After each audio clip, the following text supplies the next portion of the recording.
¿Cómo les fue con esa lectura? Las lecturas sí son complicadas por el lenguaje, ¿no? Bueno, un poco por el lenguaje. Bueno, tal vez para mí. Ujú. Sí, No, Um, concuerdo un poquito.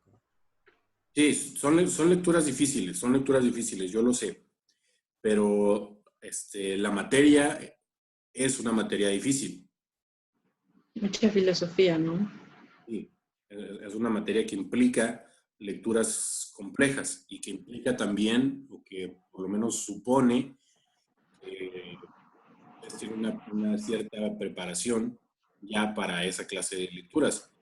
Yo sé que eso no siempre es así, o sea, yo sé que no siempre las materias que se supone que preceden a esta, pues tuvieron un seguimiento adecuado, lo entiendo. Lo importante es que eh, tratemos de aproximarnos a esos textos en la medida de las posibilidades de cada uno y que utilicemos justamente estas sesiones para pues, tratar de llenar un poquito las lagunas que les puedan haber quedado y permitirles que en otro momento pues ya no les cueste tanto trabajo acercarse a este tipo de textos. Entonces, aunque les parezcan textos complicados, sí es importante que hablen ustedes sobre lo que entendieron, sobre lo que leyeron, que tengan el texto ahí a la mano y que nos diga, por ejemplo, aquí, ¿qué quiere decir con esto? ¿No? Esa clase de cosas es lo que nos va a permitir avanzar. ¿Tienen el texto ahí? Sí. Sí. Bueno, yo tomé notas. Sí, está bien. Así. También es... Vale. Sí. Entonces Pues, ajá. tenemos el texto Ay, estoy en otro lugar. ¿Ibas a decir algo, Jenny? Perdón. Lo que pasa es que yo me voy a tardar un poquito en esto que iba a decir. Ah, no, no, siga. Mm,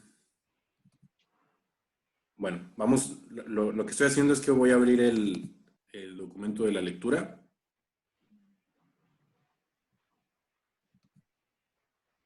Se los voy a compartir.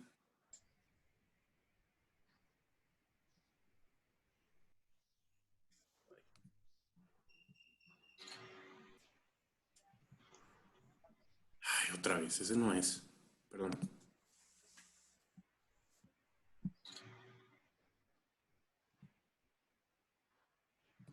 Ahora sí. Es este, ¿no?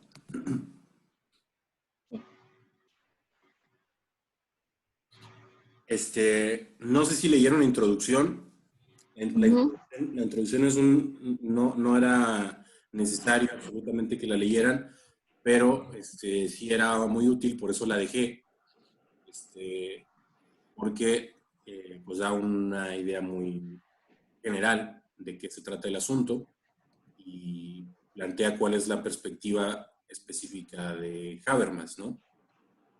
Es la que tendríamos que entender ahí. Es un libro especializado, por supuesto que sí lo es. En ese sentido no se trata de que lo entendamos todo, pero sí que nos acerquemos a las fuentes originales para, para no reducir la clase a unos contenidos así como escolares. No sirve de nada que yo esté impartiendo contenidos que ustedes pueden leer, por ejemplo, en Wikipedia y entender perfectamente lo que ahí dice.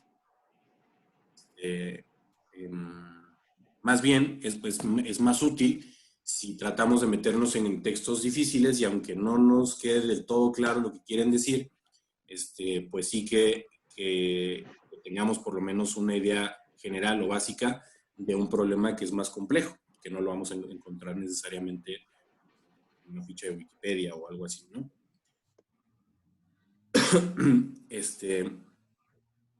Bueno, entonces, para ya no repetir lo mismo que ya dije en la sesión anterior, pues quisiera que ustedes nos platicaran un poquito de qué es lo que leyeron. Porque si quieren que nos vayamos a alguna parte en particular, así como bien que tomaste notas, ¿qué notas tomaste, ¿no? Que te llamó la atención de lo que leíste y a partir de ahí le vamos dando vuelta. Ok. Pues primero que nada, como la postura de varios autores, Ujú. pues tomé nota de cuál era como su postura en la posmodernidad, ¿no? O sea, al principio es como, aquí pone en duda el proceso posmoderno, entonces es interesante porque tuvimos una clase pasada de posmodernidad, ¿no? Entonces es como un choque. Ah, ok, platíquenme de eso, eso es una buena referencia. O sea, ustedes tuvieron una clase anterior sobre posmodernidad. Sí. ¿Y cuál era la idea general que plantearon en ese curso? ¿Se acuerdan? Este, yo recuerdo que generalmente decíamos que la posmodernidad ya entran los microrrelatos, ¿no? O sea, creo que esa es como la base. Ya no tenemos una verdad absoluta, tenemos varias opciones por qué comparar, por qué pensar. Este, y empiezan como la serie de pensadores de no sé cómo explicar. O sea, se abre más el panorama para poder tener una crítica, no solo una verdad totalizante, sino algo, es como, ajá, como abrir el panorama acerca de la crítica. Sí, claro. O sea, eso de lo que tú estás hablando, es la tesis de la posmodernidad que afirma que ya no existen, o que ya no son, no que no existan, sino que ya no son válidos para nuestro tiempo, eh, los grandes metarrelatos. Ese concepto seguramente lo vieron por ahí en la posmodernidad. Ese concepto de metarrelato se opone frontalmente, por supuesto, a ese de microrrelato al que tú te referías hace ratito, este, porque los metarrelatos básicamente lo que quieren decir es que eh, son teorías complejas que explican la cultura occidental de una manera general, de una manera abarcante. No es absoluta, ¿eh? Ninguna de las teorías de la modernidad busca o pretende llegar a ser absoluta, a proponer una sola verdad, pero sí una verdad general. Eso es verdad, eso sí. Y entonces la posmodernidad, la idea de la posmodernidad plantea que esos relatos generales ya no operan, ya no son válidos. Para que vayamos entendiendo un poquito más esta cuestión, tenemos que entender qué es eso de los relatos, qué quiere decir y cómo se aplica a nuestra vida cotidiana. Porque si no partimos de ese entendimiento así muy básico o común, estas ideas empiezan a volver abstractas y más abstractas y más abstractas y nos perdemos, ¿no? Entonces, por ejemplo, uno de esos metarrelatos, uno de los metarrelatos más importantes de la modernidad, porque sí, porque los discursos de la modernidad justamente son los grandes metarrelatos, o buscan definirse de esa manera, ¿no? Uno de los más importantes, por ejemplo, es la teoría marxista. La teoría marxista plantea la idea de que todas las sociedades modernas se organizan en función de una tensión entre las clases sociales, una tensión entre la burguesía y el proletariado, entre la clase que tiene el capital, que son los burgueses, y la clase trabajadora, que son los proletarios, los que trabajan en las fábricas, en las ciudades, principalmente. Eh, y entonces, en función de esa tensión, en función de esa lucha de clases, es que la sociedad moderna organiza todos sus elementos, no solamente los elementos económicos, sino también sus elementos culturales, también sus elementos económicos, también sus elementos políticos, también sus elementos científicos. Todo se mueve en función de esa lucha de intereses entre los burgueses que tienen el dinero, el capital, y los proletarios que son los que mueven o los que producen ese capital a través de su trabajo. Ese es uno de los metarrelatos que la posmodernidad va a decir que ya no opera. ¿Por qué dice la posmodernidad que que un relato como ese, por ejemplo, ya no opera? Pues bueno, porque ahora, desde esa perspectiva, por supuesto, tenemos formas de organización comunitaria que ya no se apegan a esos parámetros. Y una de las posibles muestras que tiene, es una de las posibles evidencias que nos permitirían pensar en eso, es, por ejemplo, la lógica de las relaciones digitales, de las relaciones que hacemos en Internet, que ya no tienen ese concepto de lucha de clases en el fondo, porque para empezar, el concepto mismo de capital que articula esa lucha de clases, ¿sí? Porque lo importante de esa lucha es que solamente los burgueses son los que tienen dinero, mientras que los proletarios solamente tienen su fuerza de trabajo, no tienen dinero. Entonces, en las relaciones que hacemos en Internet, eso ya no tiene mucho sentido. No importa si no tienes dinero. Si tú quieres una película, por ejemplo, pues la descargas gratuitamente. Si tú quieres un libro, lo buscas, se lo pides a alguien que lo tenga y te lo comparte por Internet. Esa clase de lógicas, gracias a esa clase de lógicas, se puede entender que ya no estamos en esa dinámica de la lucha de clases. ¿Sí? Por esa clase de cuestiones, ¿no? Y entonces la fe que teníamos en esas explicaciones, pues ya, en esas explicaciones generales, pues ya no, por lo menos ya no es suficiente para explicar toda la complejidad de nuestro tiempo. Y entonces, lo que dice Habermas, para empezar, se refiere específicamente al fenómeno de la cultura. No se mete, aunque sí lo hace en otros textos, en este en particular no se interesa por ejemplo, por el conocimiento científico, por el estatuto del conocimiento científico, no se interesa, por ejemplo, por nuestras creencias religiosas o espirituales, sino que lo que le interesa particularmente es la cultura y el arte. Y por eso es que yo elijo este texto de él. Porque, de acuerdo a su postura, no estamos en ese plano, por lo menos, en ese plano de la cultura y el arte, no estamos en una época posmoderna. Estamos en una época de modernidad tardía, ¿no? Y como dice Jenny, pues cuestiona la validez del concepto de posmodernidad, ¿no? ¿Quieres agregar algo más a eso, Jenny, de lo que acabo de decir? ¿Algo que tú hayas puesto ahí en tus notas o algo que te haya hecho pensar sobre lo que acabo de decir? No, de eso no. De varios autores sí, pero si quieren más adelante platicamos. No sé si mis compañeros quieran agregar algo.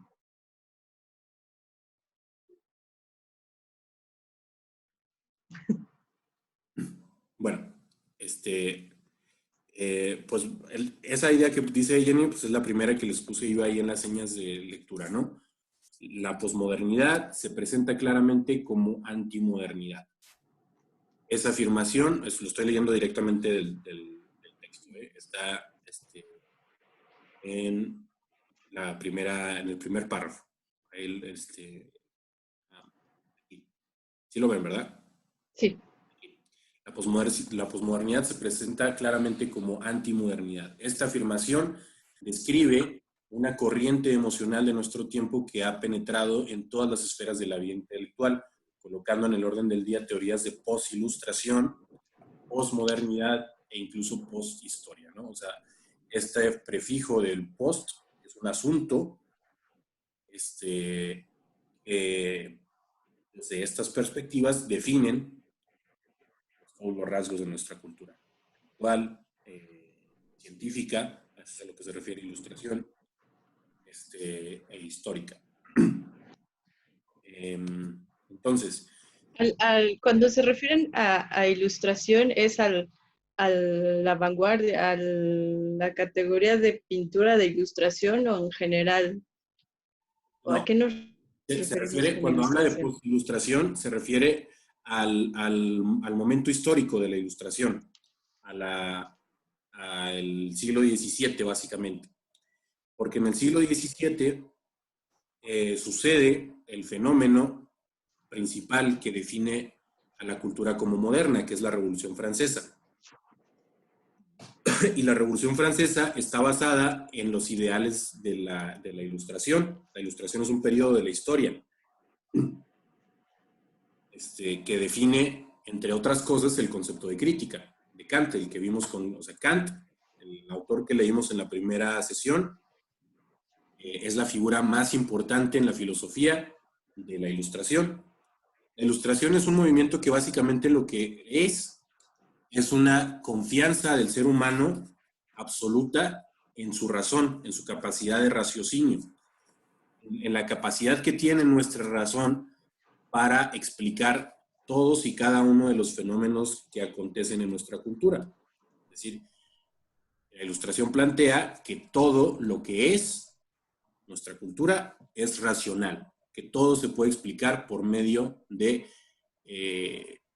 conjeturas o de explicaciones racionales y científicas.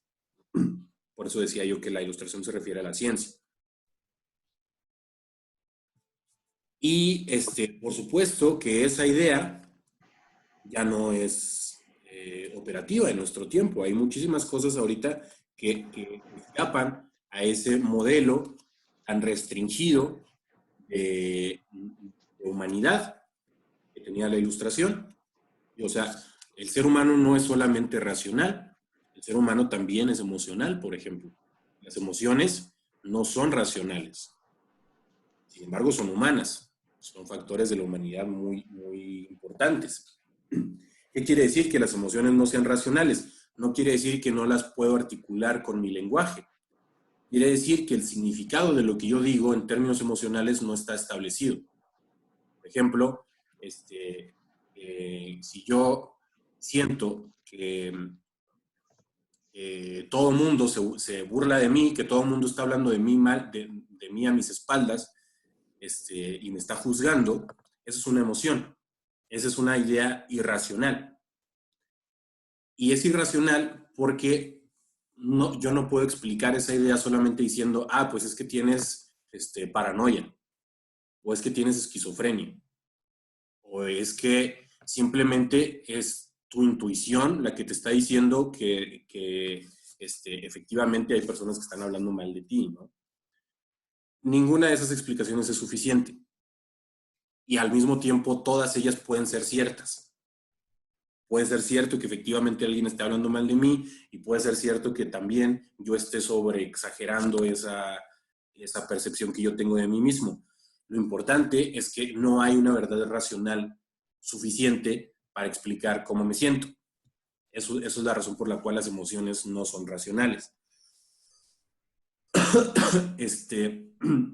Entonces, por supuesto que estamos en un momento en el que esa idea de razón pues ya no es suficiente para explicar nuestro tiempo que vivimos. Y entonces, eso es, por ejemplo, lo que afirmaría el pensamiento de la posmodernidad referente al concepto de ilustración. O sea, Kant quería dividir la ciencia con la religión, ¿no? O sea, eso sería como un despertar de la gente por esa división.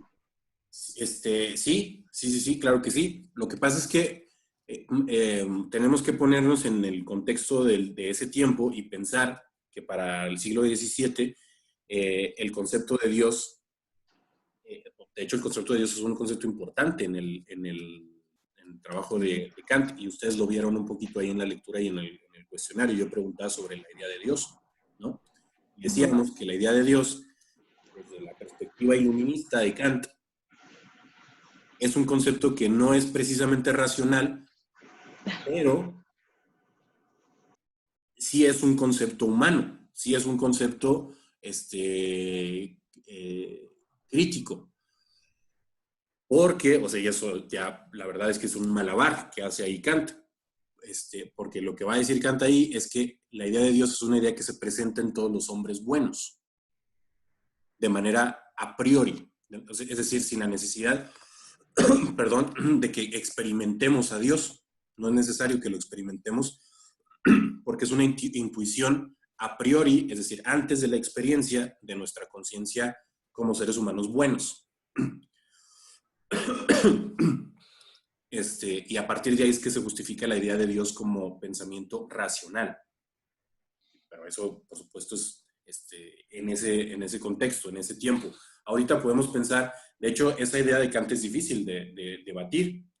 La idea de que Dios está, por lo menos, configurado como un principio del bien que está en todas las personas. Eso, a ese principio del bien, Kant le llama imperativo categórico. Eso es lo que quiere decir esa expresión. Y es una idea, es un metarrelato. Eso del principio del imperativo categórico es un metarrelato que dice, básicamente, que todas las personas somos esencialmente buenas. Si no lo fuéramos, pues entonces la humanidad ya se habría destruido a sí misma. Cosa que no estamos muy lejos de que eso pase, ¿no? En fin, o sea, lo interesante del asunto es pues que la Ilustración tiene una fe pues muy grande en la humanidad, que poco a poco vamos perdiendo. Y por eso es que la posmodernidad viene a explicar muchas de estas excesos de fe en la humanidad. Pero lo que va a plantear Habermas, insisto otra vez, en el plano de la cultura, es que no existe tal cosa como una posmodernidad en el sentido de que no es que estos criterios ya no operen, sino que más bien se reformulan, se piensan de una manera diferente y se refinan, se van refinando poco a poco.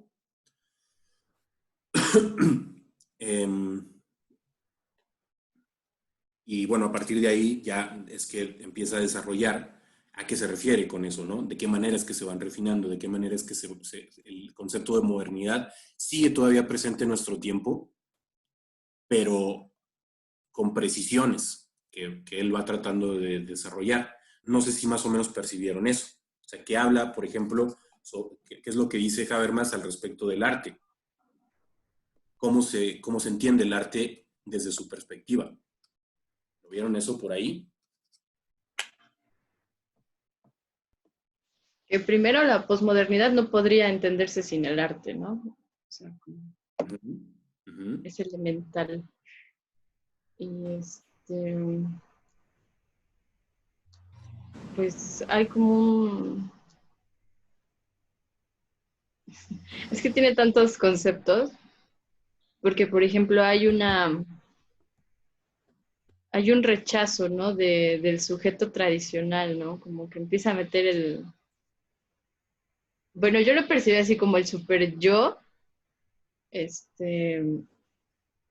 como que trata de desarrollar un lenguaje, ¿no? Un lenguaje que sea accesible, algo así. Si me doy a entender, ¿no? No, muy bien. O sea, ¿qué es lo que quieres decir con sujeto tradicional?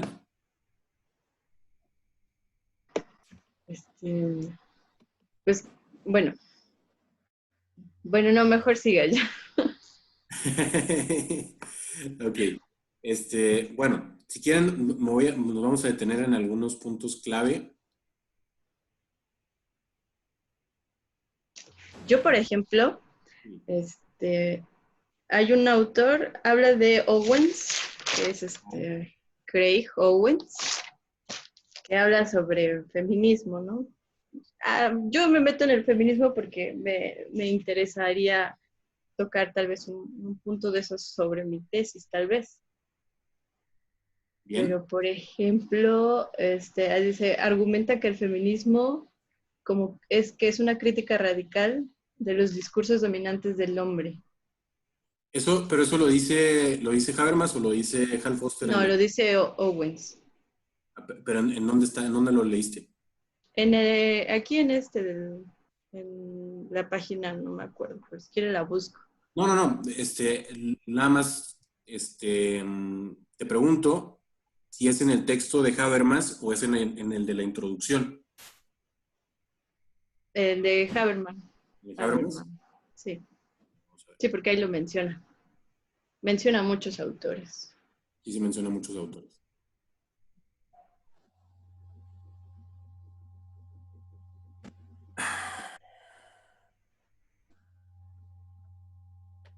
Ahí. Pero esto es la introducción, ¿no? No, es que bueno, ya me acordé de esa parte. Dice que el posmodernismo rompe con la crisis de representación occidental. Igual tomando en cuenta discursos marginados y ya habla sobre el feminismo y sobre problemas sociales. Sí, Pero no, sí, ok. Bueno, mira, lo que pasa es que hay que ver que estamos en la página de en las páginas de la introducción del tema. O sea, esto no lo dice Habermas. Esto lo dice el recopilador del libro. Miren. Les cuento cómo está eso, porque a lo mejor no está muy claro. El libro lo edita, o sea, lo compila, lo organiza este autor que se llama Hal Foster.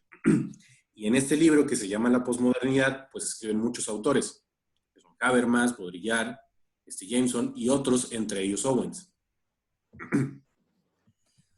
Entonces, ahí en esa página que tú leíste, es la segunda página de la introducción, Introducción al Posmodernismo, Hal Foster.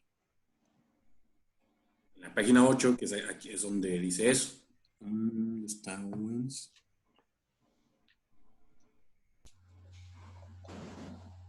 No, perdón, es en la 9.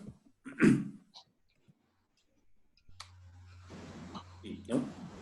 Y entonces esto que dice ahí, pues no se refiere al texto que estamos leyendo en particular, pero si te interesa y si quieres que lo leamos, lo leemos, el de Owens. Déjame abrir el libro completo para que lo vean.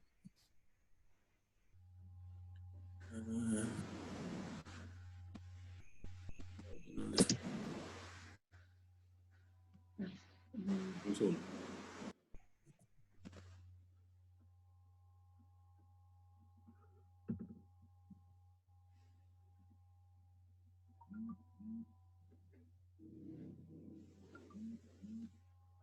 Híjole, no.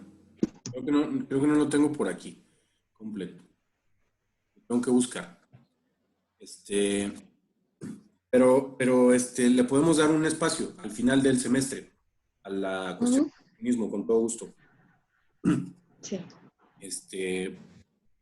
Pero sí es importante que ahorita nos quedemos en lo primero, en lo básico, en Habermas. Habermas, porque lo que me interesa sobre todo es que nos quede claro lo que dice sobre el arte. Y eso vamos a leerlo así con calma, aunque nos llevemos toda la clase en eso, porque eso es lo que me interesa que veamos. Déjenme llegar a esa parte del libro. Ahí.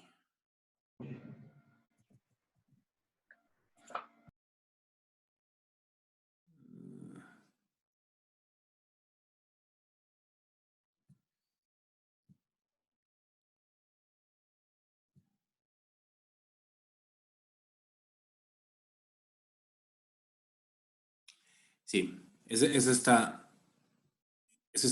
sección que se llama Los falsos programas de la negación de la cultura. Voy a ir leyendo esta parte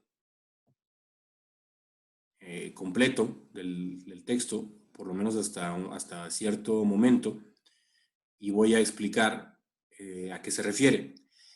De lo que habla aquí Habermas, son 3 paginitas, es de la crítica que hace al posmodernismo. Este es lo esencial de su crítica a la idea del posmodernismo. Eso es a lo que se refiere con la idea de los falsos programas de la negación de la cultura. Nada más, déjenme Déjenme que reaccione mi computadora bien, porque lo que pasa es que cuando comparto la pantalla se pone muy lenta. Pero bueno, dice, simplificando mucho, diría que la historia del arte, que la historia del arte moderno es posible detectar una tendencia hacia una autonomía cada vez mayor en la definición y práctica del arte. Voy a leerlo así rápidamente y me voy a detener en donde sea necesario. Sin embargo, si ustedes quieren que me detenga en algún punto que me pase rápido, me detengo. La categoría de belleza y el dominio de los objetos bellos se constituyen inicialmente en el Renacimiento.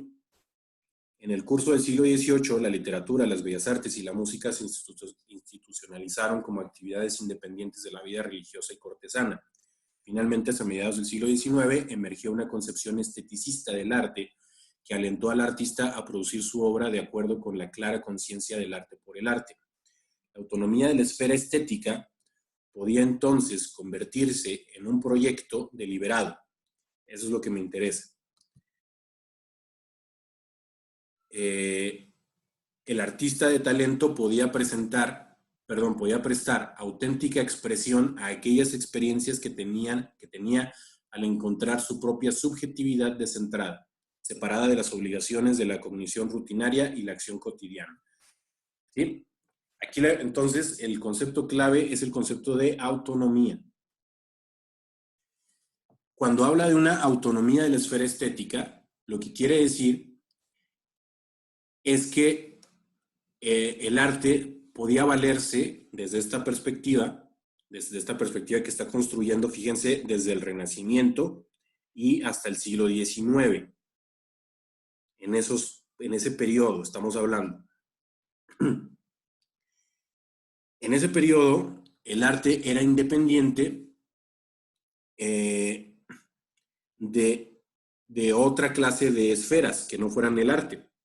De una esfera, por ejemplo, de la ciencia, de una esfera de la religión, de una esfera de la sociedad misma, ¿sí? Es decir, el arte desde el Renacimiento hasta el siglo XIX se va poco a poco liberando de la necesidad de referirse directamente a los problemas sociales de su tiempo. Se va liberando también de la carga religiosa que tenía anteriormente. ¿Sí? En el Renacimiento la conserva, pero la conserva de una manera muy libre, en donde puede mezclar temas religiosos católicos con temas de la mitología griega, sin ningún problema. Y poco a poco eso se va desarrollando cada vez más, hasta liberarse ya en el siglo XX por completo. Entonces, esa idea de liberarse el arte de otros problemas, de otros campos del saber humano, es un proyecto, dice Habermas. Es un proyecto del artista clásico, desde el Renacimiento.